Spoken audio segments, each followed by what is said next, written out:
absolutely fiiri jirkaaga ixtiraam erayadaas iyo kuwa kale la mid ah ayuu ku caan baxay ninkan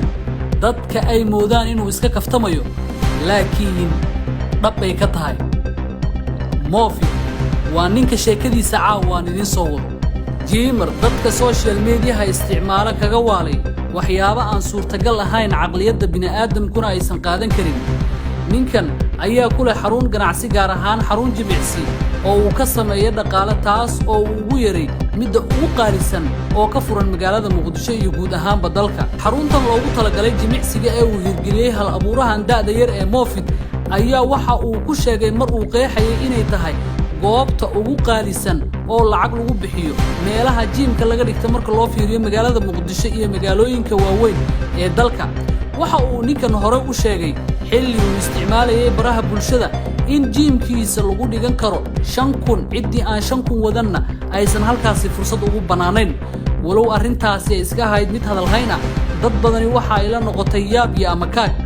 aragtida ah dhaqaalaha faraha badan ee uu sheegay in jiimkan marka la bixiyo kaliya aad ku dhigan kartid dad badan waxa isweydiiyeen halkan maxay kaga duwan tahay jiimabka kale biraha la qaadase ma ka duwan yihiin kuwa kale mise waxa jira biro kaligood iswadaya oo jirkana si aadan ogeyn kaaga jirayo waa su'aalaha dadka qaar ay isweydiinayeen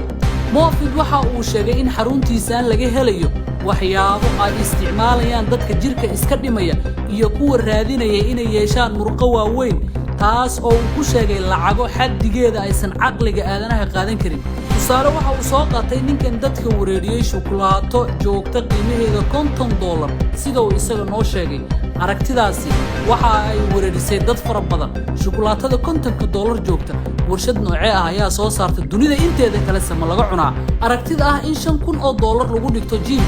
dad badani waxa ay u qaateen qiyaali iyo ninkan inuu iska hadlay laakiin isaga fikirkiisa bal marka hore aan daawana muxuu yiri $5,000 ka hadlayna waxaan ku tusaa 100,000 iyo ka badan inaa gashay marka intii lagu nacro turki lagu nacro hotel lagu raadiyo visa lagu raadiyo Dubai lagu nacro Malaysia lagu nacro meelaha aad tagtaan oo dhan yaa aan ku tusaa ani ugu dambeyn ma lagu dhaho u tag qof dietitian ah health diet ha ku qoray exercise samee miisaanka dhin inuu dhahan ku tusaa adigan i daawanayo chocolate $50 jooga ma isticmaali lahayd oo ma iibsan lahayd mana cunin lahayd si jirkaagu uu isku dhimo haddii jawaabtaadu waxa tahay waxaan kuu sii daba dhigayaa miska diiwaan gelin lahayd gym $5,000 ugu dhiganayo